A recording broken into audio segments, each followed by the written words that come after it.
아마 지금부터 제가 이제 하나님의 은혜라는 주제로, 왜냐하면 하나님의 은혜가 없으면 우리가 하나님께로 돌아갈 수가 없어요. 처음에는 내가 그냥 인생의 사건을 깨닫고 하나님께로 내가 돌이키고 결단한 것 같지만 철이 들고 나면 이것조차도 하나님의 은혜구나라는 걸 깨닫게 되거든요. 그래서 오늘 하나님의 은혜를 좀 나눠보면서 하나님께로 돌아오라라는 제목으로 사도행전 14장 말씀을 가지고 말씀을 좀 나누고자 합니다. 여러분이 이번 주 큐티를 하셨겠지만 사도행전 13장은 사도행전에서 사도행전 1장 8절만큼이나 굉장히 중요합니다. 왜냐하면 수리아 안디옥 교회에서 그 교회 담임 목사로의 역할을 하던 바나바와 사울을 선교사로 파송하는 이런 생각하기도 끔찍한, 아니면 행복한 그런 결정을 교회가 내립니다. 그래서 어느 날 아침에 갑자기는 아니죠. 기도해서 이런 중요한 결정을 내려서 바나바와 사울이 1차 선교 여행을 떠납니다. 아시는 것처럼 바나바의 고향인 구브로라는 섬으로 갔다가 버가라고 하는 지역을 찍고 비시디아 안디옥을 찍고 이고니온을 거쳐서 다시 돌아가는 이 여정입니다. 그런데 한 가지 흥미로운 건 이 바울의 1차 전도 여행 때 사도행전 13장의 내용만 얘기합니다. 사도 바울의 그룹이, 이 전도 선교여행 그룹이 비시디아 안디옥에 갔을 때 유대인 회당에서 말씀을 전합니다. 이게 한 사도행전 13장 중에 한 전부를 차지하는 내용인데, 거기서 이 바울이 유대인들을 대상으로 복음을 전하는데 출애굽으로부터 시작하여 광야 40년, 사사시대, 왕정시대, 그리고 예수 그리스도의 죽음과 세례 요한의 나타남과 예수님의 부활까지 장장 40여 절에 걸친 복음을 전합니다. 그랬더니 이 복음을 들었던 비시디아 안디옥의 사람들이 끝나고 사도 바울 따라오는 거예요. 그래서 뭐라 그러죠? 다음 주에도 우리에게 이 말씀을 전해주세요 라고 얘기하는 거예요. 저는 이 말씀을 큐티하면서 되게 마음에 은혜가 됐어요. 우리가 잘 아는 출애굽, 광야 40년, 사사시대, 왕정시대, 예수님의 죽음, 예수님의 부활, 이 사실을 들었는데 다음 주에도 또 얘기해 주세요 라고 얘기하는 은혜 받은 백성들을 보는 거예요. 하나님의 복음과 진리의 특징은 들어도 물리지 않는 거예요. 내가 좀 안다. 또 이거 설교하세요? 또 그 말씀 하는 거예요? 이게 아닌 거예요. 하나님의 생명의 말씀은 들으면 들을수록 우리 영혼을 살려내는 거예요. 믿으시는 분만 아멘 합시다. 그래서 비시디와 안디옥의 사람을 보면서 되게 은혜를 받았어요. 근데 아니라 다를까, 하나님의 말씀이 이렇게 힘을 얻어서 전파되고 사람들이 더 말씀 중심으로 모이려고 하니까 그 일주일이 지난 다음에 똑같은 장소에서 비시디아 안디옥에서 말씀을 전하려고 할 때 유대인들이 뭐해요? 귀부인들과 종교 지도자들을 모함해서 설득해서 사도 바울과 바나바를 뭐하기 시작해요? 핍박하기 시작해요. 그 내용이 나와요. 이 내용 사이에 사도 바울이 은혜 받은 그 긴 42여 절의 그 복음의 메시지를 듣은 이 비시디아 안디옥의 성도들에게 사도 바울이 뭐라고 얘기하냐면, 자, 우리 수미 집사님 13장 43절 말씀 읽어주십시오. 13장 43절.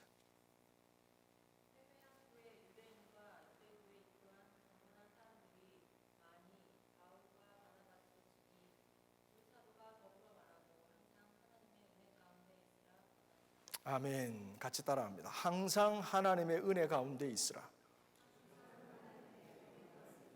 한 번 더 있습니다. 항상 하나님의 은혜 가운데 있으라. 이 말뜻을 우리가 이해하는데 어렵지 않죠. 근데 우리가 이 말뜻을 온전히 이해했을까요? 내가 온전히 이 센텐스를 이해했는지는 제가 자주 말씀드리지만 우리 자녀들에게, 내 옆에 앉아있는 사람에게 설명이 돼야 됩니다. 은혜를 받은 그 어마어마한 출애굽에서부터 예수의 부활 때까지의 이 어마어마한 대서사 드라마를 들은, 그리고 은혜를 받아서 기뻐하는 그들에게, 하나님의 말씀과 구원의 도를 깨달은 그들에게 바울은, 바나바는 말하는 거예요. 너희가 항상 하나님의 은혜 가운데 머물러 있으라 라고 말하는 거예요. 오늘은 제가 하나님의 은혜란 주제로 하나님께로 돌아오라는 타이틀로 오늘 말씀을 좀 나누려고 합니다. 지금은 우리가 예인이가 21살, 저희 방송실에 앉아있는 제 큰딸입니다. 예인인데, 예인이가 초등학교 프라이머리 스쿨 다닐 때 학교를 픽업을 가잖아요. 5학년이 되기 전까지. 예인이가 다닐 때 6학년 때까지였어요. 지금은 4학년인가 5학년 때부터는 자기 스스로 이제 오지 않습니까? 학교에서 픽업할 때마다 거의 매일 빠지지 않고 저에게 했던 말이 있습니다. 예인이 기억해요? 기억할 수가 없죠. 그게 뭐냐면, Daddy, is there something special today? Daddy, is there something special today? 아빠, 오늘 뭐 특별한 거 없어요? 매일 마치고 오면 와요. 물어봐요. 사랑하는 성도 여러분, 우리들의 삶은 일반적인 게 있고 특별한 것이 있습니다. 일반적인 것은 일상적인 것이고, 특별한 것은 일상적이지 않은 것을 말합니다. 그래서 일상적인 것은 당연한 것이고, 일상적이지 않은 것은 특별한 것이라고 여기며 우리는 살아갑니다. 예를 들어서 매일 만나는 가족들은 특별하지 않은 거예요. 그런데 갑자기 찾아온 손님은 우리에게 특별한 사람이 되는 겁니다. 매일 집에서 어머니가 해주는 김치찌개는 일반적인, 일상적인 음식이지만 어쩌다 손님이 와서 사주는 스테이크, 크림 스파게티는 아주 특별한 음식이 되는 겁니다. 이것처럼 우리들의 삶은 일반적인 것과 특별한 것이 복잡하게 섞여 있습니다. 그래서 우리는 어느새 일상적인 것은 일반적이기 때문에 감사하지 않고 너무 당연한 것이 되고, 갑자기 생겨난 무언가는 특별한 것이라는 그런 오류에 빠지게 됩니다. 그런데 철이 들면 우리가 깨닫는 게 있습니다. 우리가 당연하게 여기며 누려왔던 것들이 은혜란 사실입니다. 내가 정당하게 주장했고 당당하게 누리고 왜 없냐고 부모님께 큰 소리쳤던 그 모든 것들이 모두 갚을 수 없는 은혜라는 사실을 깨닫게 됩니다. 이것이 철이 들어간다라는 증거죠. 저희가 여기 이제 우리 권사님 따님이 이제 얼마 전에 아기 첫애를 낳았잖아요. 이제부터 권사님 따님은 철들기 시작하는 겁니다. 왜냐하면 자녀를 길러보면서 부모의 사랑을 알게 되기 때문입니다. 우리는 어찌됐든 시기는 좀 다를 수 있지만 이런 사고, 생각의 정서의 전환기를 경험합니다. 이것을 말씀드린 것처럼 인간적으로 혹은 영적으로 철이 든 거라고 얘기합니다. 늘 준비되어 있던 양말, 눈을 부비고 일어나면 늘 대수롭지 않게 먹었던 그 준비된 아침 식사들, 잘 다려지고 구겨지지 않았던 그 옷들, 무겁다고 툴툴거리면서 매일 아침 들고 다녔던 그 점심 도시락들, 햇볕으로 잘 소독된 이불과 베개들, 과거에는 너무 당연한 거였습니다. 그런데 내가 무언가 철이 들고 나면 그건 특별한 것임을 알게 됩니다. 그래서 우리는 이 특별하지 않은 것들과 이 특별한 것 속에서 뭔가 교차하는 이 미묘한 뭔가가 이 안에 있다는 것을 깨닫게 됩니다. 여러분은 잘 아시겠지만 저희 부모님이 일평생 식당을 하셨거든요.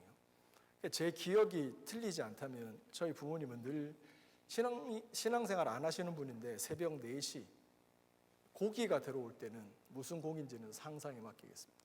고기가 들어올 때는 새벽 3시 반에 일어나십니다. 그래서 고기를 다듬으시고 찬을 준비하시고 하루를 시작하시고 저녁 11시가 되면 하루를 마치십니다.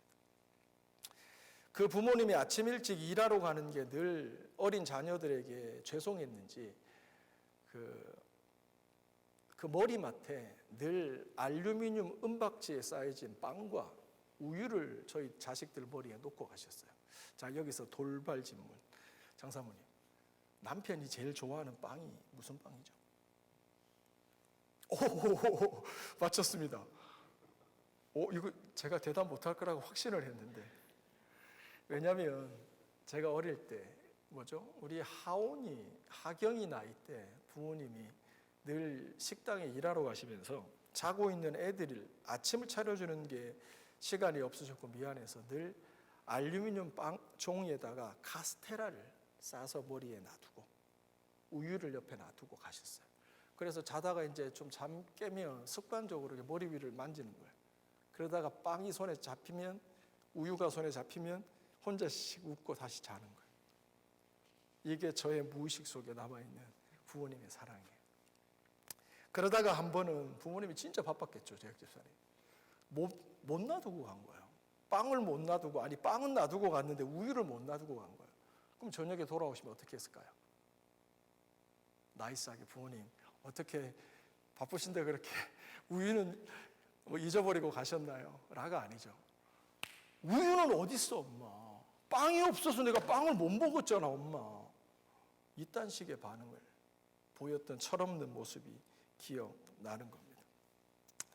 말씀드린 것처럼 우리들의 삶이 한 번도 궤도를 이탈하지 않고 마치 철로를 이탈하지 않았던 그 기차처럼 안전할 수 있었던 이유는 우리가 일상적이지만 일반적이지만 우리들의 삶에 자리했던 그 특별한 사랑 때문이라는 것을 우리는 알게 됩니다. 오늘은 은혜에 대해서 좀 말씀을 나누겠습니다. 여러분이 이미 이 얘기를 나누셨겠지만 하나님의 은혜를 뭔가 딱 하나로 정의하기가 쉽지 않아요. 그런데 고민 많이 하시는 똑똑한 목사님들이 이걸 설명해 보시면서 이렇게 설명을 일반적으로 시작합니다. 은혜는 일반적인 은혜, general grace, 그리고 특별한 은혜, special grace, 이렇게 두 가지가 있다라고 얘기합니다. 일반적 은혜의 특징은 뭐냐면 그것이 은혜인 줄을 잘 모릅니다. 그래서 너무 당연하게 받아들이는 특징이 있습니다. 그래서 그거에 대해서 감사하기보다는 오히려 그것이 없음으로 인해서 불평하게 된다는 겁니다.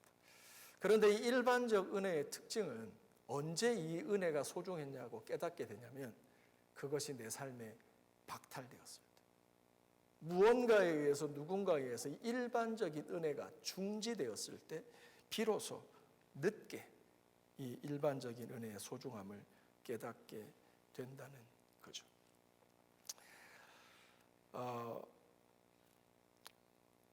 그런데 한 가지 흥미로운 건 우리가 이런 일반적인 하나님의 은혜에 눈뜨기 시작하면 우리들의 삶에 새로운 지평이 열린다는 거예요. 지금 내가 살아가고 있는 이 모든 것들이 당연한 것이 아니라 특별한 것이라고 하는 이 새로운 눈이 열리게 되면서 우리들의 삶에는 한순간 익사이팅한 파티가 열리는 듯한 그런 경험을 우리는 하게 된다는 거죠. 한 가지만 더 얘기하고 제가 오늘 본문으로 들어가겠습니다. 제가 대학교 3학년 때로 기억합니다. 제가 대학교 7년 동안 그 옆에서 이제 말씀도 배우고 이렇게 좀 사역이 뭔지 배우고자 멘토 삼아서 그분이 A라는 교회 가시면 A라는 교회, B라는 교회 가시면 B라는 교회 따라다녔던 멘토 목사님이 계세요. 한국의 목사님들이 대부분 다 바쁘시지만 그분도 너무 바빠서 사모님이 둘째 이제 출산을 하시는, 갑자기 이렇게 산통이 갑자기 찾아오잖아요. 출산을 하셔야 되는데 목사님이 지방에 집회를 가 계신 거예요. 그래서 사모님 병원에 가셔야 되는데 목사님이 없으셔서 제가 대신 사모님 모시고 병원에 갔죠. 병원에 딱 갔는데 분만실에 들어갔는데 사모님이 곁에 침대 3개가 놓여 있어요. 다 사모님하고 비슷하게 출산을 앞둔 산모들이 배가 불룩해서 나와 있는 거예요. 그러나 보다라고 했는데 서너 시간이 지났나? 4-5시간이 지났나? 하고 아기가 태어납니다. 가봤더니 사모님이 둘째 11월 11일 11시 11분에 태어난 아주 혜원이라는 친구예요. 조혜원. 지금도 걔가 지금 시집 갔는데, 그래서 그 아기가 태어난 거예요. 너무 기뻤죠. 근데 한 30분이 지났을 때 저는 깜짝 놀랐습니다. 사모님과 같이 분만실로 들어갔던 4명의 산모 중에서 아기를 정상적으로 출산한 사람은 사모님밖에 없었습니다. 그때까지만 해도 저는 여자가 결혼해서 아기를 가지고 배가 부르면 병원에 가서 아기를 놓고 하는 게 당연하게 생각됐습니다. 너무 당연한 겁니다. 감사할 것도 없이. 그런데 그 4명의 산모 중에서 정상적으로 아기를 출산하는 사람은 사모님밖에 없었습니다. 사랑하는 성도 여러분, 우리들의 삶에 당연한 것은 없습니다. 우리가 철이 없을 때, 내가 뭔가 특별한 것이 뭔지를 착각하고 있을 때 너무 당연하게 여겨서 그렇지, 이미 우리는 우리들의 삶에 아주 특별한 하나님의 은혜로 가득 차 있다는 걸 우리가 알게 됩니다. 오늘 말씀해 보면 이 16절 말씀부터 한번 읽어볼까요? 16절 말씀 시작. 하나님이 지나간 세대에는 모든 족속으로 자기의 길을 다니게 묵인하셨으나, 자, 이게 무슨 말이냐면 하나님께서 옛날에는 모든 족속이 go on their way, 자기가 그냥 살아가고 사사시대처럼 자기가 옳다는 소신대로 살아도 오케이, 그렇게 살아 라고 자유 아닌 자유를 줬다는 거예요. 그렇죠? 그런데 그때에도 하나님은 뭐예요? 17절 시작. 그러나 자기를 증거하지 아니한 것이 아니니 곧 너희에게 하늘로서 비를 내리시며 결실기를 주시는 선한 일을 하사 음식과 기쁨으로 너희 마음을 만족해 하셨느니라. 아멘. 여기서 중요한 건 그러나입니다. 너희가 마음대로 주어진 자유 가운데 너희가 원하는 소신대로 살았지만 하나님의 은혜가 거기 있었다고 얘기해요. 그게 뭐냐면 자기를 증거하지 아니하신 것이 아니다. 무슨 말이에요? 하나님께서 은혜를 베풀었다는 거예요. 그 은혜가 뭐예요? 하늘에서 비를 내리시고 결실기에 그것을 추수하게 하사 음식을 먹고 살아가게 하셨다는 내용이에요. 이게 일반적인 은혜입니다. 여러분이 너무 당연해서 감사하지도 않는 그것들을 하나님은 일반적인 은혜라고 얘기를 하고 있는 겁니다. 그래서 여러분이 얘기 나누셨겠지만 내가 하나님의 은혜 가운데 살아가잖아요. 그러면 첫 번째 나타나는 특징이 있어요. 감사해요. 모든 게 고마운 거예요. 하나님의 은혜가 임하면 내 삶에 일어나는 첫 번째 분명한 변화예요. 감사해요. 성도들이 너무 감사해요. 이렇게 은혜가 안 되는 설교를 듣고 있는 게 너무 감사한 거죠. 목사님이 너무 감사한 거예요.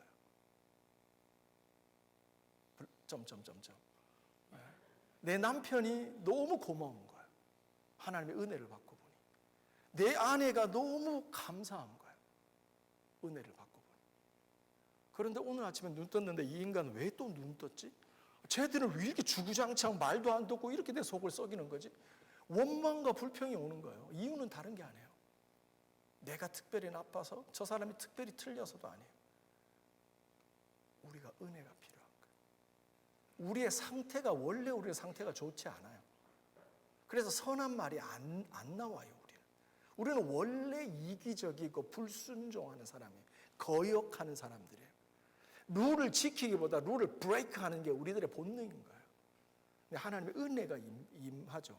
그러면 빨간불인데 건너가면 마음이 띵띵띵띵 알람이 와요.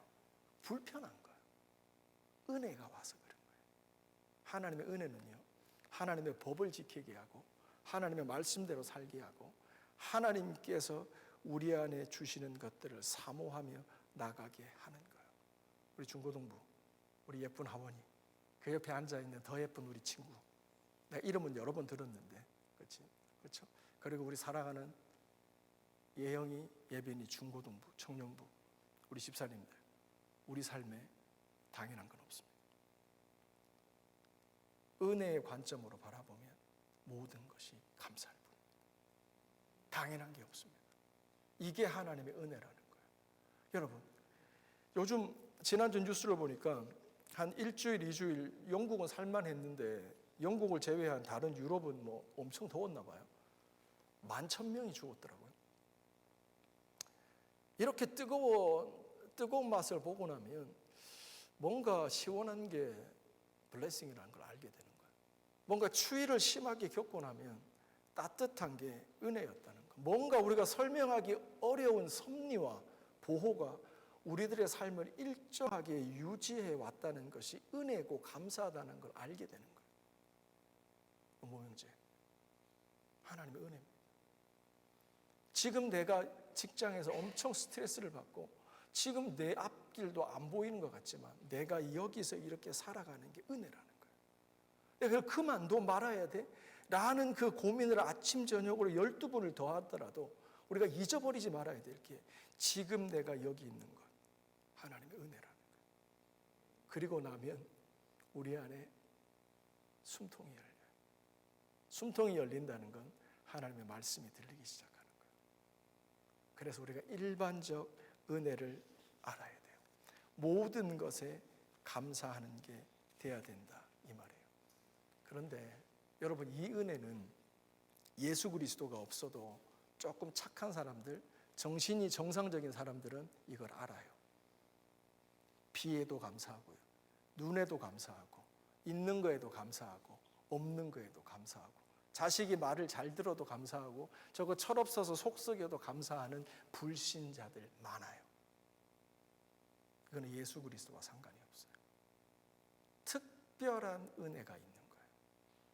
하나님께서 이 일반적 은혜를 왜 우리들에게 허락하시는 줄 아세요?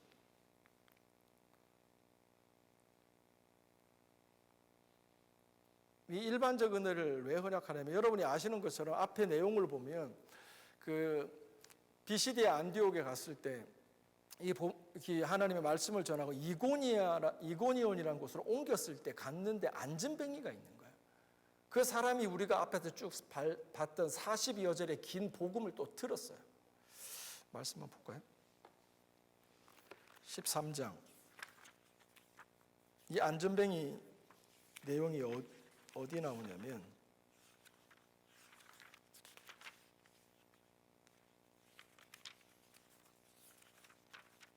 14장이죠.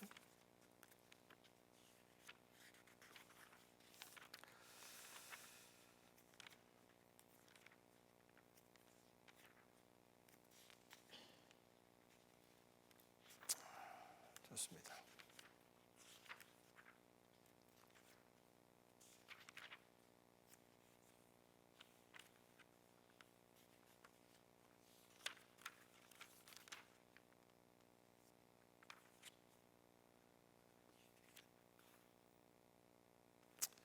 그러게요. 이럴 때 딱 바로 나와주면 좋은데. 좋습니다. 하여튼 제가 그냥 제 안에 들어있는 걸로 그냥 하도록 하겠습니다.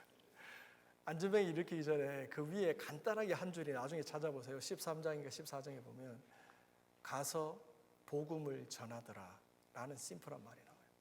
그리고 나서 이고니온에서 안진뱅이에게 구원받을 만한 믿음이 있는 것을 보게 돼요. 근데 그 구원받을 만한 믿음이라는 게 어디서 생겨났을까 했을 때 바로 한 절 위에 있는 짤막하게 전한 바울이 바나바가 전한 가서 복음을 전하더라.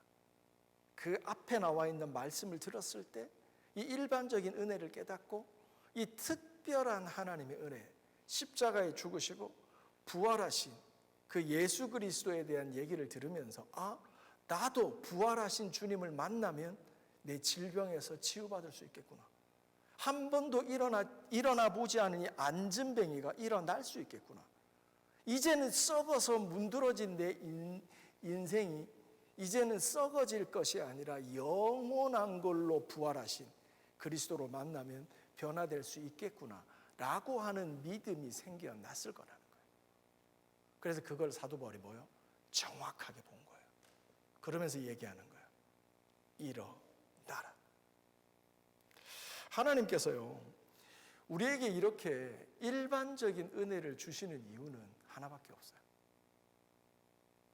특별한 은총으로 인도하기 위한 거예요.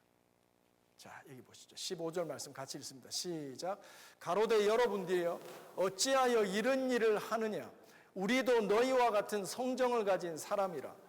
너희에게 복음을 전하는 것은 이 헛된 일을 버리고 천지와 바다와 그 가운데 만유를 지으시고 살아계신 하나님께로 돌아오라 함이라.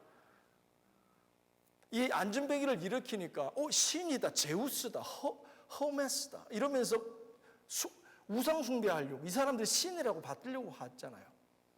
왜 이런 일이 일어나죠? 이게 이 사람들의 정공인 거예요. 우상 숭배인 거예요.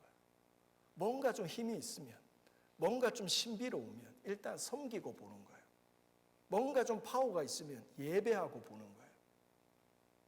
이걸 성경은 우상 숭배자라고 합니다. 그러자 사도 바울이 뭐라 그래요? 호호호호 이러지 마세요. 저희는 여러분과 똑같은 사람입니다. 하나님께서 여러분들에게 은혜를 주신 것은 다른 게 아닙니다. 나와 있는 것처럼 살아계신 하나님께로 돌아오게 하기 위함입니다. 사랑하는 성도 여러분, 특별 은혜라고 하는 것은 이 비를 지으시고 곡식을 주시고 이 세상에 우리가 당연하게 누리며 살아가는 것들이 하늘에서 뚝 떨어진 것이 아니라 그거를 주신 분이 있다는 거예요. 여러분이 이거 우리 목사님 너무 잘 아시겠지만 신학교에서 이런 비유를 자주 들어요. 여러분들이 사막을 여행하고 있는 거예요. 근데 갑자기 사막에 허리케인과 같은 폭풍이 막 불어닥치는 거예요. 그래서 내가 죽을까 말까 막 이러다 폭풍이 막 앞도 안 보이게 모래바람이 막 부는 거죠.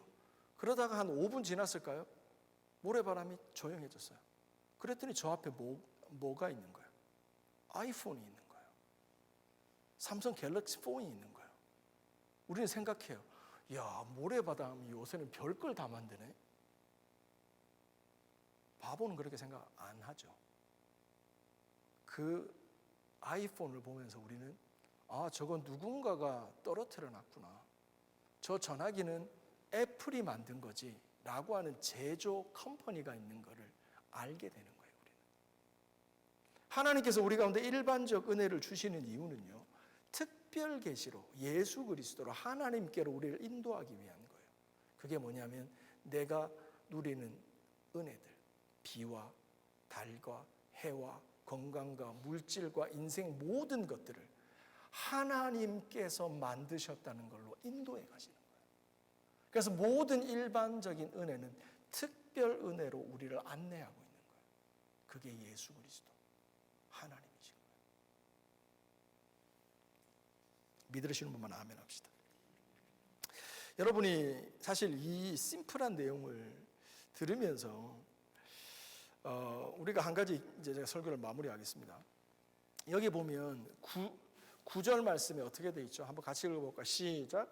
바울의 말하는 것을 듣거늘 바울이 주목하여 구원받을 만한 믿음이 그에게 있는 것을 보고.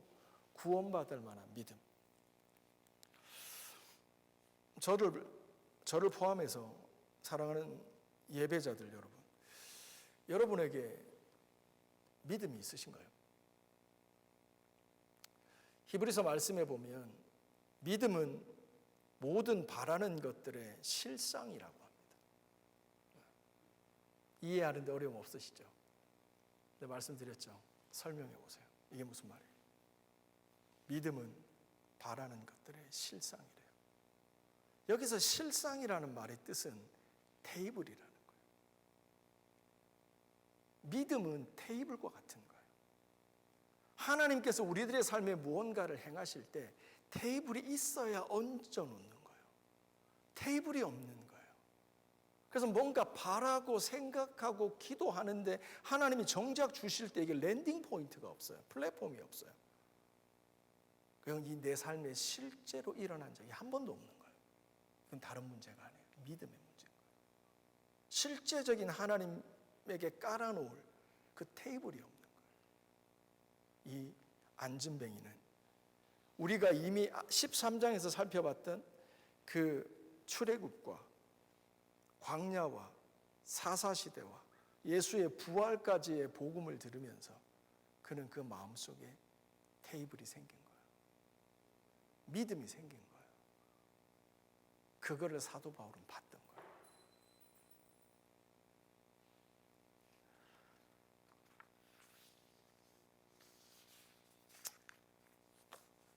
그래서 우리는 하나님은 언제나 우리들에게 믿음을 원하신다는 거예요.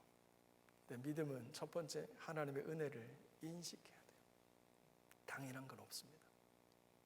감사해야 돼요. 너희가 항상 하나님의 은혜 아래 머물라는 말은 항상 감사하라는 거예요. 의지적으로 감사하라는 거예요. 내 화가 치밀어도 우리들의 싸움은 혈과 육에 대한 싸움이 아니잖아요. 분노하게 하고 나를 완전히 뒤집으러 가는 그 상황 가운데도 의지적으로 하나님의 말씀을 선포하는 거예요. 그런 싸움이 우리 가운데 있어야 되는 거예요. 그게 믿음인 거예요. 그 믿음 위에 하나님께서 역사하게 되는 거예요. 그래서 우리들의 신앙, 우리가 왜 큐티를 해요? 그래서 결단이 필요한 거예요. 결심이 필요한 거예요.